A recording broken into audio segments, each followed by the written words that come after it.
जम्मू कश्मीर में 119 ऐसे government schools हैं जहां पर बच्चों के नाम पर सिर्फ डेस्क है और वहां पर 238 टीचर जो हैं पोस्टेड भी। अपने आप में हैरान कर देने वाली खबर जो है निकल कर आई। आप सोचिए 118 या 119 ऐसे स्कूल्स हैं जहां पर जीरो एनरोलमेंट है और 238 अध्यापक उसे किसे पढ़ा रहे हैं। और एकेडमिकली जो ऐसे काम होते हैं ऑफिस की, किसको लेकर कर रहे हैं, प्रश्न अपने आप में बनता है। इसके साथ साथ जो बाकी भी डाटा निकल कर आया है, आप सोचिए पीपल टू टीचर रेशो जो होता है, पीटीआर जिसे कहा जाता है, जम्मू कश्मीर में वो 1:16 है। यानी एक अध्यापक है और 16 शिक्षार्थी हैं। वहीं अगर हम नॉर्मल पीपल टीचर रेशो की बात करें, पीटीआर की बात करें, तो वो एक टीचर को लेकर 30 शिक्षार्थी। जम्मू कश्मीर में एवरेज से कम है वो चीज, यानी एक अध्यापक के ऊपर आमतौर पर जितना भार होना चाहिए शिक्षार्थियों का, उसके आधा है, 50 गुना है। 30 शिक्षार्थियों को एक अध्यापक पढ़ाना चाहिए, पर एवरेज जम्मू कश्मीर की निकाली जाए तो सिर्फ 16 शिक्षार्थियों को पढ़ा रहा है। बात यही नहीं थमती। 2024 में 4400 ऐसे स्कूल्स हैं जिसमें सबसे ज्यादा संख्या जो है प्राइमरी स्कूल्स की है, जो बंद हो गए जीरो एनरोलमेंट के कारण या फिर बिल्कुल कम एनरोलमेंट के कारण। अब प्रश्न ये उठता है कि आखिर जम्मू कश्मीर सरकार क्या क्या रही है, और ये जो बच्चे हैं जीरो एनरोलमेंट वाले, ये कहां जा रहे हैं? क्योंकि कहीं ना कहीं तो बच्चे को पढ़ना ही है। आज वो जमाना भी नहीं है कि माता पिता जो हैं वो अपने बच्चे को स्कूल नहीं भेज रहे, कहीं ना कहीं तो भेज रहे हैं, पर गवर्नमेंट स्कूल्स जो हैं वो बंद हो रहे हैं। इसका क्या मतलब निकलता है, आप सोचिए। इसका साफ स्पष्ट यही मतलब निकलता है कि माता पिता जो है मजबूर हो चुके हैं अपने बच्चों को प्राइवेट रन स्कूल्स में डालने के लिए। ये दुर्भाग्य है गवर्नमेंट स्कूल के होते हुए, उन अध्यापकों के होते हुए जो लाख लाख रुपए सैलरी लेते हैं, पर वहां बच्चे ही नहीं जा रहे पढ़ने को। और इससे बड़ा दुर्भाग्य है, या फिर मैं आयरनी कहूं, कि जो अध्यापक उन स्कूलों में पढ़ाते हैं उनके खुद के बच्चे भी गवर्नमेंट स्कूल में नहीं पढ़ते। जो मिनिस्टर्स ऐसी पॉलिसीज बनाते हैं उनके खुद के बच्चे भी गवर्नमेंट स्कूल में नहीं पढ़ते। जो ब्यूरोक्रेट्स हैं, जो डीसी है, जो एसएसपी है, जो सीओ है, जो चीफ एजुकेशन ऑफिसर है, या फिर जो अलग अलग विभाग हैं, इन सभी के जो बच्चे हैं ये प्राइवेट स्कूल में पढ़ते हैं। आमतौर पर कोई एक्सेप्शन हो सकता है, पर ज्यादातर स्थिति यही है कि गवर्नमेंट स्कूल में डालने को कोई तैयार नहीं है। हालांकि दावे अनेकों किए जा रहे हैं, प्रयास अनेकों किया जा रहा है, खर्चा लाखों का हो रहा है कि एनरोलमेंट किसी तरह बढ़ाई जाए, पर हाल ऐसा है कि 2024 में 100 स्कूलों को बंद किया गया या फिर मर्ज किया गया दूसरे स्कूलों के साथ, और वहीं अभी भी 100 से ऊपर ऐसी संख्या इन स्कूलों की हो चली है जहां पर एनरोलमेंट के नाम पर सिर्फ डेस्क बचे हैं। सिर्फ अध्यापक जाते हैं, अपनी हाजिरी लगाते हैं और घर शाम को लौट आते हैं। समस्या कहां है? सबसे बड़ी, अगर आम इंसान, एक कॉमन नॉर्मल आप किसी भी व्यक्ति से पूछे तो समस्या जो है, कॉमन समस्या, वो यह है कि शिक्षण का जो स्तर है इन स्कूलों में वो ऐसा है कि हर कोई कतराता है स्कूल में बच्चों को भेजने को। हालांकि सरकार की तरफ से लाखों करोड़ों की फंड है, जो अध्यापक वहां पर हैं वो लाखों लाख अपना मंथली जो उनका बनता है पैसा वो ले रहे हैं, पर फिर भी माता पिता अपने बच्चों को वहां नहीं भेज रहे, क्योंकि वो जानते हैं कि वहां जिस तरह की पैनी नजर अध्यापकों पर रखनी चाहिए थी कि शिक्षण कैसा हो रहा है, वो नहीं रह पा रहा है। आप देखिए, इसी चीज को आप कंपेयर करिए प्राइवेट स्कूल से। प्राइवेट स्कूल्स में अध्यापकों को क्या पे मिलती है? एक गवर्नमेंट स्कूल से 1/3 ही मिलती होगी। कई मामलों में हो सकता है कि आधी मिलती हो, पर 1/3 ही मिलती होगी, उससे भी नीचे कई स्कूलों में मिलती है।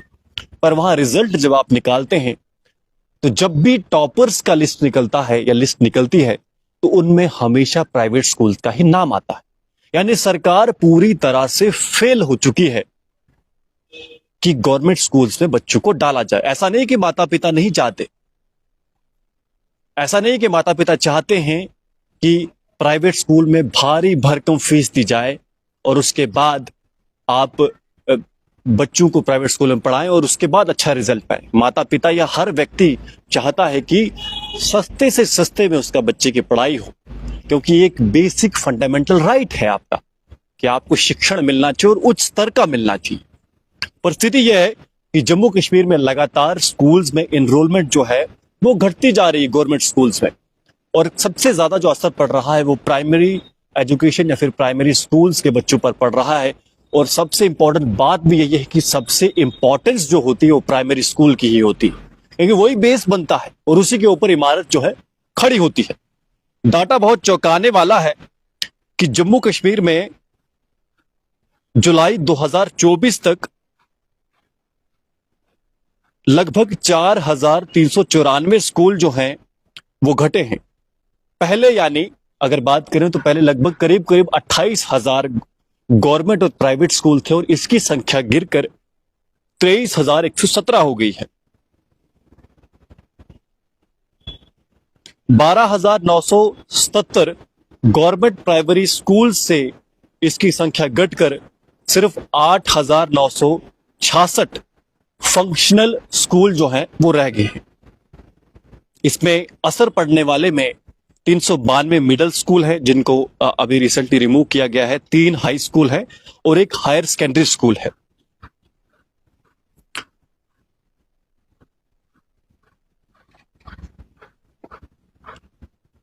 यह स्थिति है जम्मू कश्मीर की। किया क्या जा सकता है? देखिए, प्राइवेट स्कूल्स पर बहुत ज्यादा नकेल कसी जा रही है।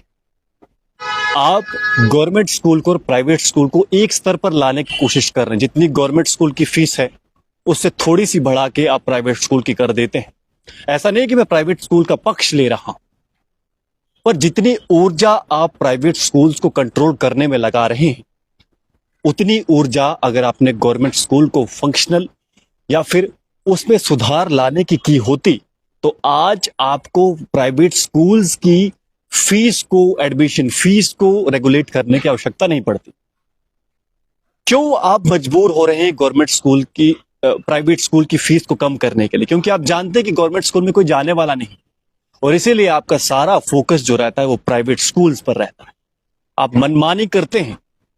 प्राइवेट स्कूल जो इंफ्रास्ट्रक्चर इतना ज्यादा खर्चता है, आप उसकी फीस एक 10वीं ला लेते हैं या 1/3, 1/4, 1/5वें स्तर पर उसको पहुंचा देते हैं, इतना घटा लेते हैं और उसके बाद आप एक्सपेक्ट करते हैं कि प्राइवेट स्कूल भी अच्छा काम करे। भैया, प्राइवेट स्कूल जैसा चल रहा है प्राइवेट इसीलिए है वो, पर आपका फोकस जो है सरकार का, ऐसा नहीं कि प्राइवेट स्कूल को रेगुलेट नहीं करना है, पर आपका मुख्य फोकस जो रहना चाहिए था वो कि कैसे हम गवर्नमेंट स्कूल की फैसिलिटीज को बढ़ाएं। आखिर क्या कारण है कि लगातार गवर्नमेंट स्कूल्स में एनरोलमेंट घटती जा रही है? कई लोगों का तो यह भी मानना है कि अब गवर्नमेंट स्कूल्स में वही बच्चे जाते हैं। ऐसा कहना तो नहीं चाहिए और इसको लेकर जांच की भी आवश्यकता है। एक डाटा, एक प्रॉपर एक इंक्वायरी कह सकते हैं या फिर इसको लेकर रिसर्च की आवश्यकता है। पर वही लोग ज्यादातर अब आपको गवर्नमेंट स्कूल में पाए जाते हैं जो कहीं ना कहीं बेचारे अपने घर से लोगों के घर काम करते हैं और उसके साथ साथ वो पढ़ाई भी करते हैं। जो कहीं दुकान पे काम कर रहा है बच्चा, या फिर हालांकि इलीगल है, पर जो इलीगली ये चीजें हो रही हैं उसके बावजूद इन बच्चों को आमतौर पर गवर्नमेंट स्कूल्स में डाल दिया जाता है और जहां वो रह रहे होते हैं वो भी अपना दायित्व जो है इस तरह निभा लेते हैं कि भैया हम तो बच्चों को पढ़ा रहे हैं। यही आप सर्वे करिए, आप निकालिए कि आखिर वो बच्चे कौन हैं जो अभी भी गवर्नमेंट स्कूल में पढ़े हुए हैं। क्योंकि कोई भी आज के जमाने में जो माता पिता सक्षम है थोड़ा भी अपनी पूंजी को लगाकर, वो कभी नहीं चाहता कि वो अपने बच्चे को गवर्नमेंट स्कूल में भेजे। तो सच का सामना जो है सरकार को करना पड़ेगा। सरकार अब नई भी जम्मू कश्मीर में बन चुकी है और जो स्कूल विभाग है, जो शिक्षा का विभाग है जम्मू कश्मीर में, उसको भी आईने में देखना होगा कि स्थिति जो है लगातार क्यों बन रही है। फिलहाल टीचर्स का भी यहां अपना मानना है कि हमें तो भैया फलाने 10 चीजों में लगा लेते हैं, बीएलओ भी हम ही बनने हैं, कोई डाटा आ गया, कोई स्टडी आ गई, उसे भी हमने ही कलेक्ट करना है, उनकी अपनी रोना है, मैं क्षमा चाहूंगा ऐसा शब्द उपयोग कर रहा हूं, पर उनके अलग अपनी परेशानी है। पर कुल मिलाकर इसमें नुकसान जो है वो आम जनता का हो रहा है। फिलहाल आप सभी दर्शक गणों का इस पर क्या कहना है, आप कमेंट बॉक्स में सभ्य तरीके से अपने विचार रख सकते हैं। आप जुड़े रहे जेके दर्शन के साथ, मैं हूं विक्रम सिंह ठाकुर, धन्यवाद।